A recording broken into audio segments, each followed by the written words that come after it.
You think you can walk in here and blend in? Pauses. That's what Jenna heard Victoria Reeves whisper. An elite gym. So proud. So exclusive. And Jenna, a Jamaican-American teenager, carrying nothing but a sports bag and dream, is suddenly in the spotlight. If you're ready to see what happens next, hit subscribe and turn on notifications. And hey, where are you watching from? Drop it in the comments. We love hearing your voice. Step back, little girl. This ain't no playground. That was the first thing she heard when she walked into the Stone Fist Boxing Academy. Not a hello, not a welcome, just that voice, smug, dismissive, and loud enough for everyone to hear. The place went quiet. Jump ropes stopped mid-skip, gloves paused mid-air. Even the music thumping through the gym's speakers seemed to fade out. All eyes turned to her, the new girl, the outsider, the black girl with braids tied back in a rough bun, a second-hand duffel bag over one shoulder, and sneakers so worn the soles looked like they'd walked 100 lives. Talia Briggs stood still, absorbing the tension in the room like oxygen. She didn't flinch, didn't break eye contact. She just scanned the room and started walking, right toward the coach's office. "Yo, who let the janitor's daughter in here?" That voice came from Brody Keller, the golden boy of Stonefist. 6'2", cut like a movie star, and arrogant as hell. He leaned against the ring ropes like he owned the whole building. Laughter trickled out from a few corners of the room, but it didn't reach her ears. Not really. She'd grown up on the South Side. She knew what real cruelty sounded like. This was noise. She knocked on the coach's door. Coach Dean barely looked up. A gruff man in his 50s, skin weathered, voice dry. His eyes landed on her with tired skepticism.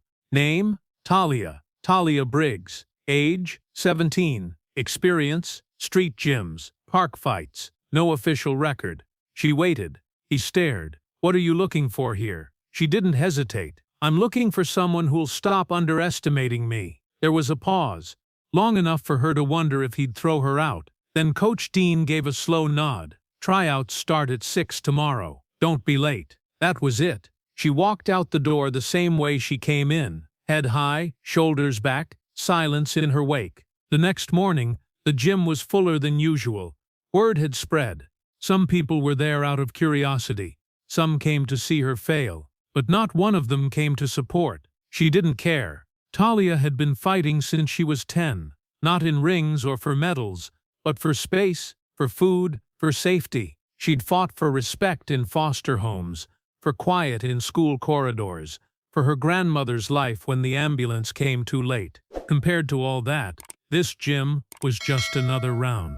Her first opponent was Maya Vasquez, short, fast, ruthless, with hands that moved like bullets and a mouth that never shut. "You sure you belong here, sweetheart?" Maya asked as they touched gloves. "Wouldn't want to bruise that pretty little face." Talia just smiled. "You talk too much." The bell rang. Maya came out fast.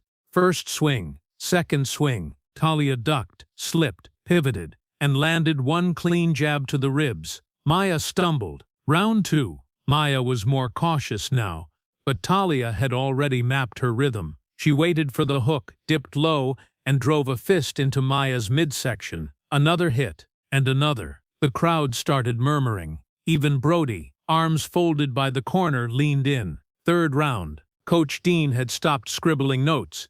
He was just watching. Talia moved like she belonged there, like she had always belonged there. And when Maya's coach finally threw in the towel, there was no cheer, just silence and disbelief. Later that day, in the locker room, Brody made sure his voice carried. "She's got nothing." Maya was tired. "I'd knock her out in 30 seconds. Talia didn't even turn around, but Coach Dean did. "You offering to back that up?" Brody shrugged. "Set it up." The date was set. The whole gym lit up like Christmas. Nobody thought she would win. Brody was taller, stronger, more experienced. He trained with pros, sparred with champions. She was a nobody from nowhere with too much pride. That Friday, the gym was packed. Phones were out. People lined the walls like it was a pay-per-view match. Brody strutted into the ring shirtless, gloves loose, cocky grin on his face. He winked at a girl in the front row. Talia walked in wearing the same sneakers, same gloves, no swagger, just calm. As they faced each other, he leaned in and said quietly, "You're gonna cry before round 2. Watch." She said nothing. The bell rang. He came in hot. Jab, jab, hook, all missed. She ducked, swerved, countered with a fast strike to his ribs. His breath caught. He charged again. She blocked. Another hit. She stayed light on her feet, quick like fire, unpredictable. By round 2 he was sweating. His punches slower. He swung wild, and she dodged easily, stepped in, and dropped him, just like that. Clean, sharp, a punch so precise the room froze. Brody was flat on his back, staring at the ceiling. Someone's phone dropped. Coach Dean stepped into the ring, raised her hand. "She's earned her place," he said. "Anyone got a problem with that? There's the door." No one moved. Later that night, as Talia walked back home under the hum of streetlights, her phone buzzed. It was a message from Coach Dean. "What you did tonight, that wasn't luck. That was legacy. Don't stop." She smiled, just a little, because she wasn't planning to. The message from Coach Dean still sat open on her screen when Talia got home that night. That wasn't luck. That was legacy. Don't stop. The streetlight outside flickered into her bedroom window, painting gold stripes across the cracked ceiling. Somewhere in the next apartment, a baby was crying. A dog barked. A fan buzzed and clicked off rhythm. The world was noisy, but inside her, it was quiet, calm, still. She didn't reply. Not yet. She just lay on her mattress, placed the phone on her chest, and let her body remember what it had done. Every muscle throbbed, her jaw ached, and her knuckles were still swollen. But it didn't matter, because for the first time in a long time, she'd felt seen, not pitied, not dismissed, seen. The next morning, the city looked different. People still rushed for buses, still argued at corner stores, still catcalled from motorcycles and cursed about traffic, but Talia felt like she was floating above all of it, untouchable, unbothered, until she reached the gym. As she pushed the door open, conversations paused again, but not with curiosity this time, with tension. Something had shifted. Some people nodded. A few gave short claps. One girl, maybe 19, whispered, "That was fire," as she passed. But others, they turned away, or stared longer than necessary. And Brody, he wasn't in the ring. He was sitting alone by the water cooler, ice pressed against his cheek, his eyes still purple from her punch. And when he looked at her, something burned behind his eyes. Shame, anger, maybe something uglier. He didn't speak. Coach Dean waved her over. "You're in." Talia raised an eyebrow. "That easy?" He shrugged. "This gym's full of talent. What we need is someone with guts." She bit back a smile. "I've got more where that came from." He handed her a fresh set of gloves. Not new, but better than what she had. "You start training with the A-rank team next week. You'll spar with the girls, condition with the boys, stay out of drama. You do your job, you'll go far." She nodded. But it wasn't that easy. Because staying out of drama wasn't really an option. Not when you were the only black girl in a place like Stonefist. Not when you'd knocked out the poster boy in front of half the city. Over the next few days, Talia noticed it. People whispering behind hand wraps, equipment being accidentally misplaced, her water bottle disappearing. One day her gym shoes were soaked and stuffed into the toilet tank in the locker room. She said nothing. She just kept showing up. She ran harder, punched faster, lifted heavier. She trained like it was her only way out, because in a way it was. Then came the camera crew. A local sports blogger had gotten wind of the fight. Teen Girl KO's Stonefist champion, and suddenly everyone wanted a piece of the story. They wanted interviews, photos, footage of her sparring. They asked where she was from, what her dreams were, who inspired her. She didn't know how to answer any of it. She hadn't come for fame. She came because she needed something that made sense, something that was hers. But media didn't care about that. They wanted drama, and the more the spotlight grew, the more isolated she became. People started calling her the fluke, said Brody had been sick, that the match was staged. that Coach Dean was trying to push some diversity angle. One day, in the locker room, she overheard a girl named Riley saying, "Let's see how she does in a real match against someone who actually knows how to box." Talia didn't say a word. She didn't even look up. She just finished wrapping her hands and left. That weekend, the gym hosted an open spar, a kind of public exhibition match, a chance for scouts to visit, sponsors to watch, and for the fighters to prove themselves under real pressure. Talia wasn't on the card. She wasn't supposed to be. But an hour before the event started, Coach Dean called her into his office. "You ready for a crowd?" She blinked. "You're putting me in?" He nodded. "Main card, Riley asked for you." There it was, the setup. She'd been baited, and Dean had agreed to it.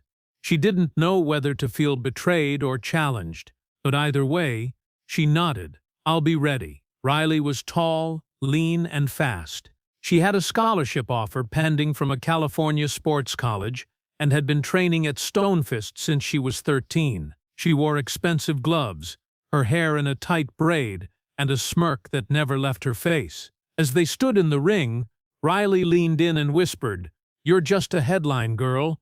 After tonight, you're gonna vanish." Talia didn't respond. The bell rang. The first round was fast. Riley was aggressive, sharp, trained. She struck clean and moved like a machine. Talia took the hits, absorbed them, studied her footwork. Second round, Talia adjusted. She let Riley come in harder, waited for the pattern, then clipped her jaw. Twice. Clean. By the third, Riley's breathing changed. Panic, maybe? She wasn't used to being challenged. She got sloppier, swung wider, missed more. And Talia? She stayed cold, focused, precise. By the fifth round, the judges were whispering. One even stood. And then, it happened. Riley went for a high hook. Talia ducked, stepped in. One shot to the liver, another to the chin. Riley crumpled. The crowd gasped. Phones went up. Talia stood over her, chest rising and falling, gloves still raised. It was quiet again. That same eerie hush, but it didn't feel like judgment this time. It felt like awe. Coach Dean climbed into the ring. He didn't raise her hand. He didn't need to, because everyone already knew. After the match, while cameras were being packed and people filed out, Brody approached her, not smiling, just staring. "You got lucky twice." Talia raised an eyebrow. "You always call it luck when you lose." His jaw clenched. "You think this place is yours now?" She tilted her head. "No. I think it was mine the moment I stopped needing your approval." He looked like he might say more, but didn't. Instead, he turned and walked away. Later that night, Coach Dean sent another message. "You proved it again, but just know, winning will make you lonelier than losing ever did. Stay ready." Talia didn't reply this time either. She just looked at the bruises on her knuckles and whispered, "I'm not here to be liked. I'm here to be legendary." Fame crept in like smoke, not a fire, not a boom, just a slow, steady smothering, the kind that chokes you while everyone else claps. Talia didn't even notice it at first. After her knockout against Riley, the gym couldn't stop buzzing. Coaches nodded at her now. New members stared longer. Local press started calling her the Silent Storm. There were whispers about sponsorships, amateur league invites, even a call from an Atlanta scout. But somewhere between the attention and the victory, the silence returned, a different kind. People smiled at her more, but they didn't talk to her. No more invites to group training sessions, no more shared towels or borrowed wraps. The other girls started taping their hands on the other side of the locker room. She noticed. Coach Dean noticed too, but he didn't say anything. He just watched her from the corner of the gym, the same way someone watches a glass about to tip off the edge of a table. One day, after sparring, he caught her at the water cooler. "You okay?" "Why wouldn't I be? You're not smiling." "I wasn't smiling when I walked in here either." He nodded slowly. "There's a difference between walking alone and being left behind." Talia looked at him, and for a moment, something in her chest loosened. But then she straightened her shoulders again, that invisible armor coming back. "I'm here to win, not to make friends." she walked off. That night, she barely slept. She replayed every whisper, every side glance, every fake smile.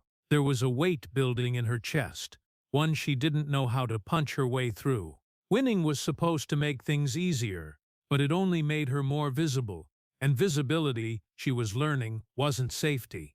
It was exposure. A week later, she was called into a meeting. Not Coach Dean's office this time. Upstairs. Glass walls. Office of the gym's co-owner, Mr. Whitman. He wore a pressed suit and a fixed smile. His handshake was cold. "We've been watching your progress," he said. "Very impressive. The numbers don't lie." She nodded. "Thank you. But there's concern." Her stomach tightened. "What kind of concern?" He leaned back. "You've risen fast, and sometimes fast rises create resistance. We're worried about team cohesion, unity, culture." "Culture?" she echoed. "We're just saying, maybe you take a step back. Not stop training, no. But perhaps sit out the next few public events. Let things settle. Let the gym breathe. Let the gym breathe." Like she was suffocating it. She didn't argue. She didn't flinch. She just stood, nodded, and walked out. But as she reached the stairwell, she heard something behind the glass door. Laughter. And Brody's voice. "She won't last. Give it time." That was the moment her hands clenched into fists again. Not from anger, but grief. She had bled for this, fought for this, and now they wanted her quiet. They wanted her talent, not her presence, her punches, not her pride. When she got home that night, her grandmother was waiting on the porch. She rocked slowly in the old chair, shelling peas into a silver bowl, the same one Talia had eaten from as a child. "You're heavy," her grandmother said without looking up. Talia sat beside her. "You think I'm making a mistake?" Her grandmother paused. "No, baby, I think you're learning the price." Talia looked at her. "Of what?" "Of not backing down." A car passed. The streetlights buzzed. Somewhere down the block, a couple argued behind closed windows. "Do you ever regret being strong?" Talia asked. Her grandmother smiled. Soft, slow, sad. "Every day. And never once." They sat like that for a while. No more words. Just presence. The next morning, she came to the gym early. Before the others. Before the cameras. She needed space. She needed the ring. She wrapped her hands slowly, deliberately. Every stretch of tape was a reminder. You are not disposable. You are not invisible. She climbed into the ring alone and started shadowboxing. Each punch had rhythm. Each movement was a refusal to be erased. She didn't hear Coach Dean come in, but when she turned, he was watching her. "You shouldn't be here." She shrugged. "I'm not here to be seen." He walked closer. "They told you to stand down." "I didn't agree." He studied her for a moment. "You ever thought about leaving?" She froze. "You kicking me out?" "No. I'm asking if you're staying for the right reasons." She looked down, then up. "I don't know, but I know I'm not leaving because they're uncomfortable." That night, something changed. Not in the gym, not in the media, in her. She stopped performing. She trained harder than ever, but with no audience in mind. She stopped trying to be palatable, stopped trying to explain herself to whispers and faked kindness. If she was going to be alone, she'd be powerful in it. A week later, the state amateur tournament posted its lineup. Talia's name wasn't on it. She stormed into Coach Dean's office. "What the hell?" He looked up slowly. "I told them to put you in. They pulled you last minute." "Why?" "They said you're not a team player." She laughed. One sharp, bitter sound. "That's funny. I didn't realize boxing was a group sport." He sighed. "I know it's messed up, but I also know something else." He reached into his drawer, pulled out a crumpled flyer. "Unofficial fight night. Underground matches. No press. Just gloves and truth." Talia raised an eyebrow. "Illegal?" "Not exactly, but not pretty." She took the flyer. That Saturday, she was there. No crowd, no lights, no ring girls or trophies. Just blood, sweat, spit, and people who wanted to be there. Her opponent was older, strong, didn't speak much English, but when they touched gloves, It was the first time in weeks that Talia felt something pure. The fight was brutal, fast, loud. She got hit, hard, twice in the face, once in the ribs, but she came back. She always came back. By the end of round 3, the woman couldn't stand. Talia didn't smile. She didn't gloat. She just walked to the corner, sat down and breathed. It wasn't victory that filled her chest. It was clarity. This was the fight she'd been looking for. Not the title, not the fame, the truth. After the fight, a man approached her in the hallway. Clean suit, quiet energy, older. "You're not easy to find," he said. Wasn't hiding. He smiled faintly. "I'm scouting for the Nationals. You weren't on our radar, but I've never seen someone move like you." She wiped blood from her chin. So if you want a shot, I can get you in." She looked at him, then past him, at the cracked tiles, the sweat-stained walls, the echo of fists hitting flesh, and for the first time in weeks, she felt the sting of something deeper, not anger, hope. Talia stood under the flickering light of the hallway, blood still drying in the corners of her mouth, as the scout's words echoed in her ears. "You want a shot? I can get you in. Nationals." It was the kind of opportunity she wasn't supposed to get. Not without connections, not without approval, not without someone allowing her in. But here it was, raw and unsanctioned, just like her. She nodded slowly. "I'm in." The man gave her a card. Simple, no logo, no gloss, just a name, a number, and a date. 2 weeks. She would have to qualify through one of the independent regional events, and to do that, she needed a registered gym to vouch for her. That night, she walked home, arms sore, ribs burning, phone in hand. She stopped outside her building, looked up at the moon. Then she called Coach Dean. He picked up on the 3rd ring. "You all right?" "I need something," she said. "Talk to me. I need Stonefist to sign off on my registration for the Nationals regional entry." There was a pause. "Talia, you're not even on the team anymore." "I never was," she said. "Not really, but that never stopped me from bleeding in your ring." Another pause. When he spoke again, his voice was low. "Meet me at the gym tomorrow, early." She did. The place was still dark when she arrived. The air smelled like sweat and tape. Coach Dean stood near the ring, holding a clipboard and a sealed envelope. He handed her the envelope. "Your forms, signed." She blinked. "Just like that?" "No, not just like that." His voice was harder now. "I fought for you in that office last month, got yelled at, got threatened, told I was disrupting team dynamics and pushing a personal agenda. You know what I told them?" Talia waited. "I told them I'm not fighting for her. I'm fighting because of her. Because when someone like you walks into a space like this and demands to exist fully, that's not a threat. That's the point." Talia's throat tightened. She didn't speak. He placed a hand on her shoulder. "They're never going to give you permission to belong, Talia. You're going to have to take it." She nodded, and then she left. The regional competition was held in a modest arena in Alabama. No fanfare, no headlines, just fighters, real ones. Talia didn't bring anyone with her. No press, no coach, no crowd, just a gym bag, a black hoodie, and her grandmother's rosary tucked into her shoe. Her first match was against a girl from Florida. Tall, sharp, long reach. Talia broke her rhythm in the 2nd round and ended it with a liver shot. Second match, a brawler from Tennessee. Heavy hands, no defense. Talia outlasted her, then outboxed her. Technical, clinical, controlled. Each fight chipped something loose inside her. The fear, the resentment, the need to prove anything. All of it, falling away. She didn't fight for acceptance anymore. She fought for herself. The crowd was louder now. Word had spread. The girl from Atlanta. The Stonefist reject. The silent storm. She laced her gloves alone in the locker room. Her heart steady. Her breath slow. Then she heard a voice behind her. "You didn't think I'd miss this, did you?" She turned. Brody, standing in the doorway. No smirk. No swagger. Just real. "What are you doing here?" she asked, eyes narrowing.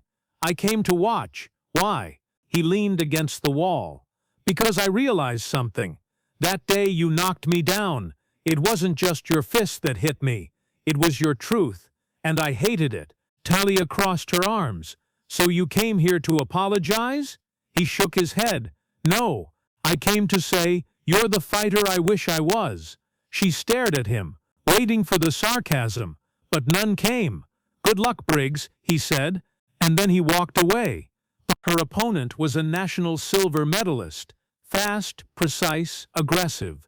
She pushed Talia harder than anyone ever had. Her jabs stung. Her footwork was near perfect.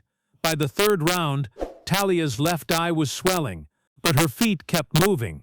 By the fourth, she'd cracked her opponent's rhythm, feinted left, and landed a clean uppercut to the chin. It rattled the girl, but not enough to stop her. Fifth round, both fighters breathing hard. Talia's vision blurred, her arms burned, but something in her refused to slow down. She wasn't fighting for a belt, she was fighting for her name. The bell rang, they traded blows. Hard, sharp, desperate. Then, one step, one pivot, one hook, the other girl hit the canvas. The ref waved his arms. It was over. Talia didn't scream, didn't raise her arms. She just fell to her knees in the middle of the ring, exhausted, unbreakable. Later, as she sat in the locker room icing her jaw, her phone buzzed. A message from Coach Dean. They called. You're in the Nationals, but they don't know yet. They're in your ring now. She laughed through the pain. Her ribs ached, her fists trembled, but her heart was quiet, steady. She texted him back, "Thank you for seeing me when others wouldn't." And then, finally, after everything, she called her grandmother. The old woman answered on the second ring. "I saw," she said. "They showed it on the news. You knocked that girl clean across the mat." Talia grinned. "Wasn't clean, Granny. I nearly died." Her grandmother chuckled. "Sometimes it takes nearly dying to remember you're alive." They sat in silence, the kind that fills you, not empties you. Then Granny said softly, "You made your name, baby, and nobody can take that now." Talia closed her eyes. Let the words wrap around her like a warm coat, because she knew now. She didn't need a corner to belong in. She was the ring. Moral lesson and outro. Sometimes the world won't clap when you rise. Sometimes it will try to cut your legs at the knee and ask you why you're not walking straight. But hear this, power doesn't always roar. Sometimes it enters the room quiet, bruised and uninvited, and still wins. So stand tall, fight your round, take your space, even if no one gives it, because the bell doesn't ask who you are, it just rings. Tell us in the comments, have you ever had to fight for a seat at the table or build your own? We'll read every single story. If this touched you, subscribe, hit that bell icon, and share this with someone who needs to remember their power. Your story matters, and it's not over yet.